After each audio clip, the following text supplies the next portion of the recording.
Old Dominion University's Board of Visitors has established criteria for awarding honorary degrees.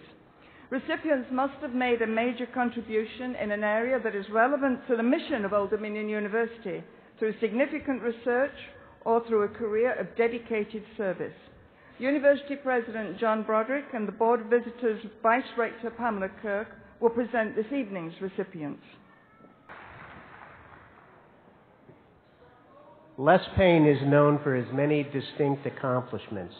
In addition to winning numerous awards, including a Pulitzer Prize, he has traveled the world as an exceptional international reporter and author. He is recognized for being a leader and fighter for military, economic, and political developments seen throughout his reporting of historical change in South Africa, Rhodesia, and Zimbabwe, just to name a few. He is also an accomplished businessman and academic. While working at Newsday's New York editor, his staff won every major award in journalism, including 6 additional Pulitzer Prizes. He also served as the inaugural professor for the David Laventhaw Chair at Columbia University's Graduate School of Journalism. His many civic endeavors include founding the National Association for Black Journalists, which works to improve media fairness and employment practices and to expand the coverage of Black and Third World communities, as well as serving 6 years as a ranger in the U.S. Army. It's now my pleasure to recommend to the Board of Visitors Les Payne as the recipient of an honorary doctorate.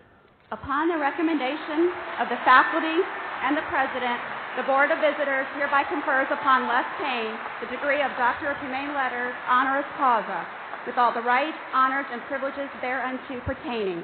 Congratulations. We are honored by your acceptance.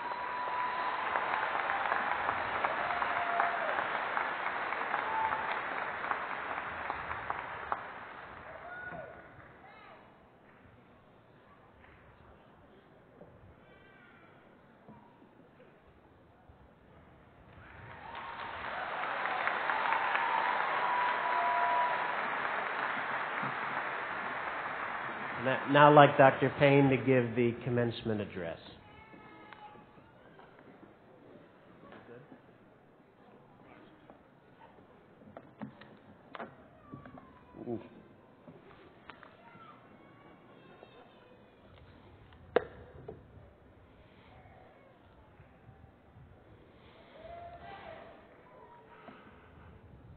President Broderick, Provost Simpson, Dean Wilson, fellow honoree, guests, distinguished faculty and trustees, staff, alumni, families, and friends. I'm deeply honored that Old Dominion has invited me to share with you on this glorious day that has arrived too quickly for some of you graduates, but none too soon for your parents. Your class of 2012 should indeed be proud of what you have achieved here on this beautiful campus during the last 4 years. Okay, 5 years. While preparing my remarks, my daughter Tamara, who knows me well, instructed, "Make sure you're upbeat, Dad, and make it short." So don't worry, this will not be a sermon. And as Kim Kardashian said to Chris Humphrey, I won't keep you long.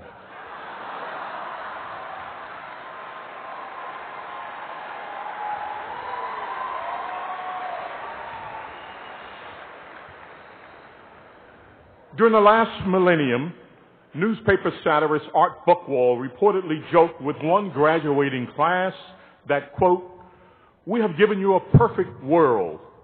Please don't screw it up," unquote. The baby boomer generation has not, of course, given you a perfect world. The good news, though, is that Old Dominion has well prepared you to meet whatever challenges your generation will face in this third millennium. Today you have indeed crossed the river of success, but the ocean still lies ahead.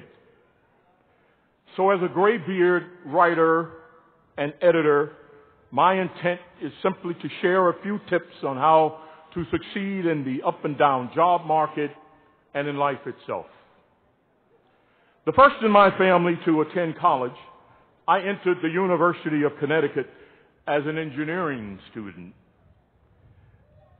Then I disappointed my parents by switching my major to English, all the while undergoing close order drill in ROTC and was commissioned a second lieutenant.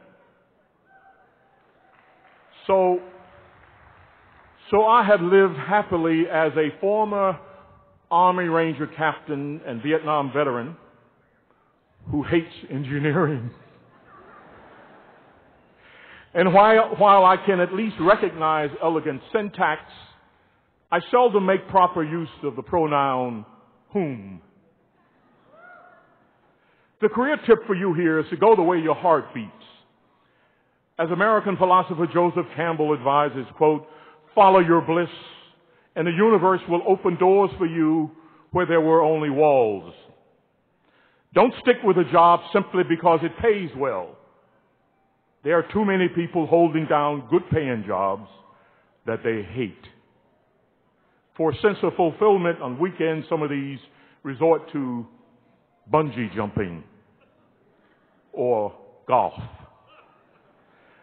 Find a vocation that engages you fully without a sense of waste.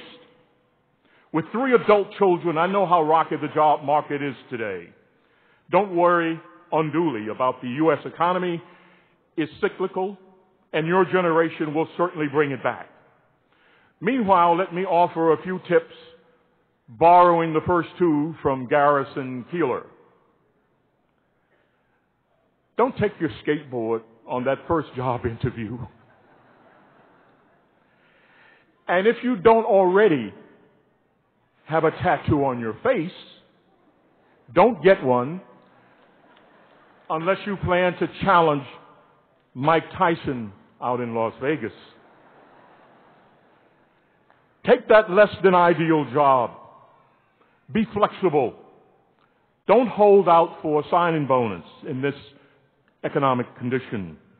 Consider a spot for Teach for America, grad school perhaps. You may want to start your own business. The Peace Corps is good. Never believe that a few caring people can't change the world, as anthropologist Margaret Mead observed. Indeed, that's all who have ever changed the world. Others of you will earn a lot of money. This is okay. It is not okay to make earning a lot of money your primary goal in life. Those of you who enter my field will be alarmed by the consolidation of media in the hands of a few giant corporations. Some of them endanger our democracy by operating as if there's a First Amendment right to make ever-increasing double-digit profits without paying taxes. You must get the media back to the Thomas Jefferson ideals of a free press. As a young reporter, I used to type my newspaper stories on a no-tech instrument called a typewriter. I bet many of you have never seen one. It didn't even have spell check. The good news today is that the technological revolution puts the libraries of the world at your fingertips and allows you to publish your own newspaper or magazine online. And you don't have to worry about the astronomical cost of newsprint, $10 million presses, or delivery trucks. You simply hit the send key. The belated joke, ordinary people all across the globe have been empowered by the internet. The belated joke to the judicial process in Sanford, Florida, for example, was applied by people power and by the 2 million hits on the website change.org. The family of Trayvon Martin may yet achieve closure, if not justice. Overseas, the internet and social media have enabled the revolt against dictatorship during the Arab Spring and elsewhere. It is instructive that both of these actions were sustained by young people your age or only slightly older. The median age in Yemen, for example, is 18. That is to say, half the population in Yemen are not yet adults.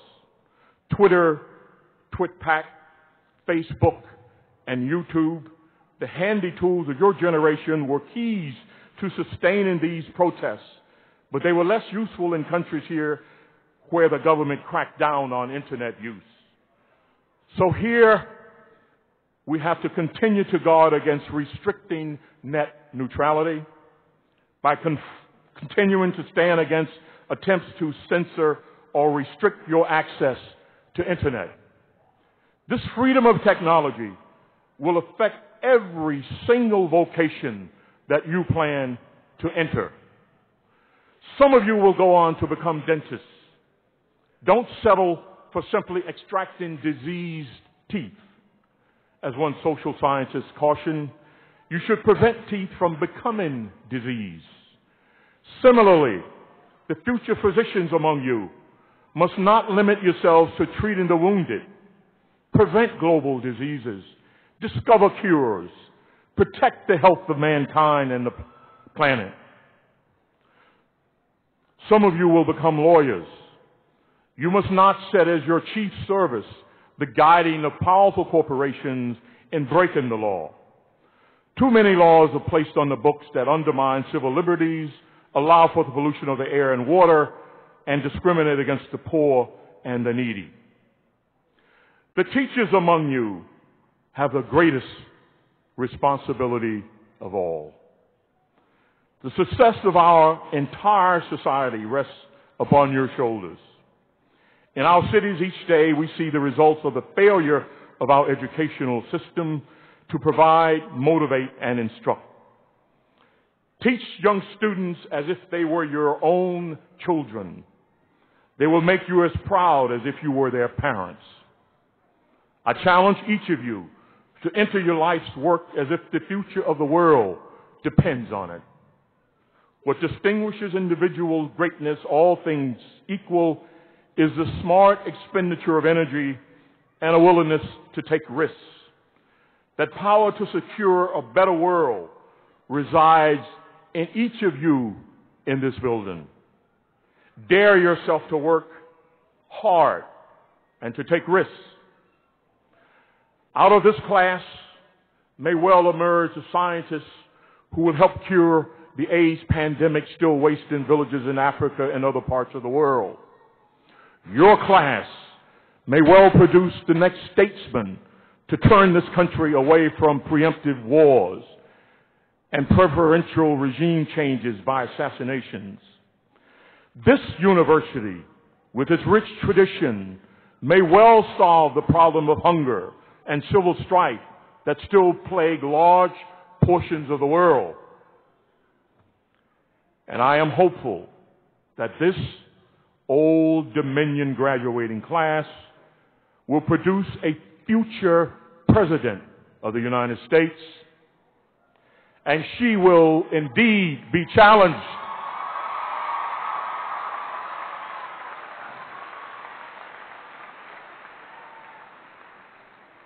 so hold fast to your dreams. As poet Langston Hughes wrote, for if dreams die, life is a broken-winged bird that cannot fly. Class of 2012, I wish you peace. I wish you happiness. And when life gets you down, dance like you do when nobody's watching. Thank you.